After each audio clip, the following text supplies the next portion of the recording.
This is the Depth Mystic Community Podcast, Episode 7.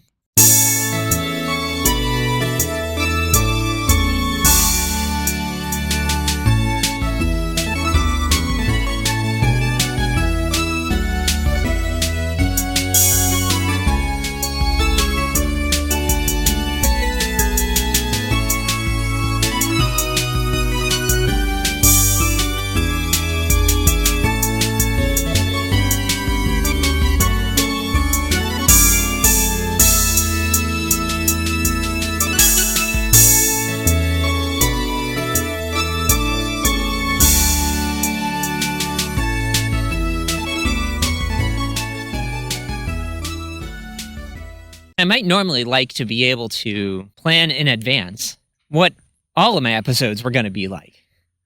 But as of the moment, I'm not running on pure inspiration. If left entirely to my creative energy, I might end up putting out an episode at varying intervals, which sometimes might be less than a week, but other times might take a whole month. But I need to come up with an episode every week. I've submitted myself to this formula. Weekly episodes for the foreseeable future. It is the 7-day Dominatrix. I have to have an episode every week that is going to supplement all those areas in which I lack inspiration. And in weeks when I don't have that inspiration, I get whipped. But it feels good because I'm joining society. Instead of just relying entirely on inspiration, being able to be consistent, I'm doing a service to society and also myself. And so given the sometimes difficulty of producing a really good episode on a weekly basis, and the fact that I'm not running entirely on inspiration, and that imposing a schedule on myself is good for this ministry regardless. There's no better moment than episode 7. 7 episodes, 7 days in the week, to comment on this situation. There's nothing wrong with submitting myself to this dominatrix. The only thing wrong with it is if you're too proud to admit that it is, in fact, in creative weakness, that if left to your own devices, you wouldn't be working this hard, that you have to submit yourself to her. Then everybody can agree that we love our 7-day dominatrix. We love this woman who comes in and whips me into shape, telling me how bad I am for not necessarily knowing what to say or do in time for what the audience expects. 7 episodes, 7 days in the week. And strangely enough, it's not the first woman associated with the number 7 that I've submitted myself to the service of.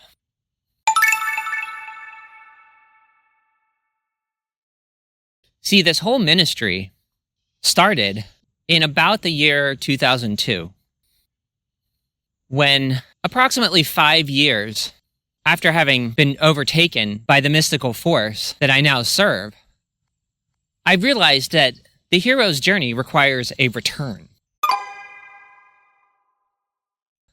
The hero has to go into the underworld, the other side, the spirit world, Wonderland, outer space, perhaps, and then come to a climax of insight, and then obtain the ultimate boon, and then return from the underworld back into society. And I knew that was part of the hero's journey ever since I had read Joseph Campbell and The Hero with 1,000 Faces. Or ever since I watched Return of the Jedi in Star Wars. And so how is this profound mystical vision that I had supposed to be expressed in the world? And I didn't want to restrict it to a bunch of words. In the beginning was the Word, and the Word was with God, and everything's all about words and words and words. There is a limitation to this type of religious thinking, whether Christians and Jews and any other religion devoted intensely to Scripture want to admit it or not. There's a limitation to just the letter and not the spirit. So when St. Paul talks about you have to be in line with the Spirit rather than the letter, he's getting at the point. Strangely enough, somewhat in contradiction of the Gospel of John, which says the Word was God, elevating the logos or the Word to a status hard to match. But if you've had mystical experiences, you tend to understand that there are things that can't be perfectly summarized in words. So I decided to make a video game instead. I thought, well, at least the video games that I played when I was a kid were kind of like the epitome of beauty and artistic expression. So I should make a video game, was the conclusion. This isn't to say video games represent the end-all of religious expression either, but they are more beautiful than just words. All great art is more beautiful to me than just a bunch of words. And there's even a big difference between like Shakespeare or James Joyce and the Bible in terms of recognizing the power of words unto themselves. And so although words can become great art, that's not my specialty. I'm no James Joyce. And moreover, in modern times, even a James Joyce might have difficulty because everybody's using computers now. People tend to expect a more elaborate audio-visual feast in the way that they absorb information. So I decided that I was supposed to make a video game, and I started researching the latest in computer programming and game development technology.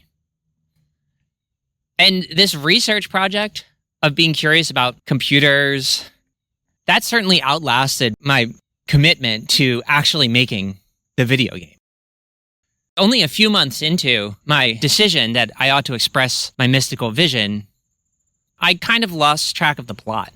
I forgot about it. I focused on other things.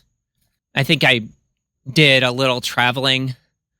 Like I got in a van with a bunch of hippies and I went to a hippie celebration in the woods and did some interesting things where I was able to continue to grow as a person. And yet certainly the development of my video game was almost forgotten about entirely. And then about 2 years later, I had a dream. And this is the dream. I am the maintenance person living on the 4th floor of a 7-layer city. The city is basically like Central Park in New York or Golden Gate Park in San Francisco. 7 square levels, 7 square layers stacked. And I'm in my maintenance person's shack.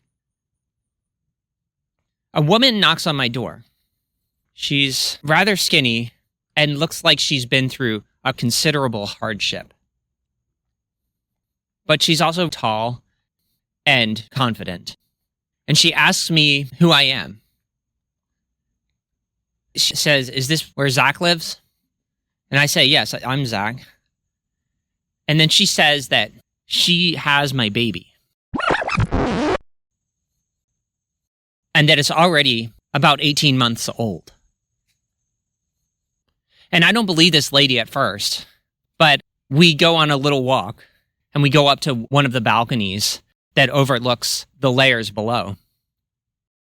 And the beauty of this city is an architectural feat that I don't believe I could have come up with myself in real life.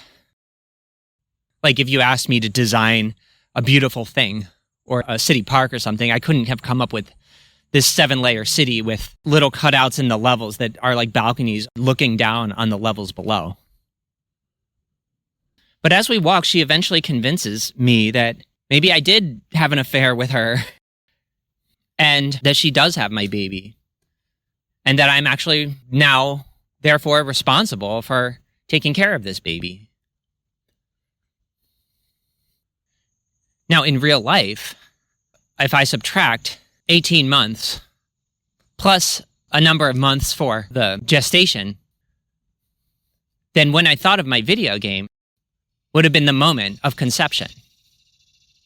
And so when I woke up from that dream, it didn't take me long to piece together that 18 months prior, plus a number of months for gestation, was the moment that I had conceived the video game. And so I very quickly concluded, in a matter of minutes, that the dream was telling me I had to make this video game, that I had forgotten about it, but now it is the real thing that I'm responsible for.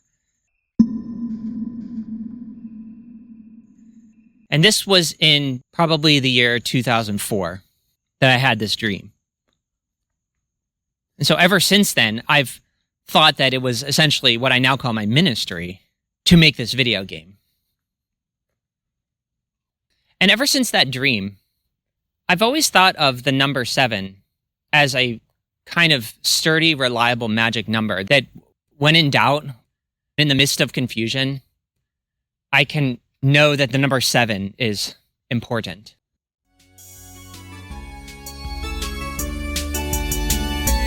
And so this is the other woman in whose service I am also wrapped up in association with the number 7.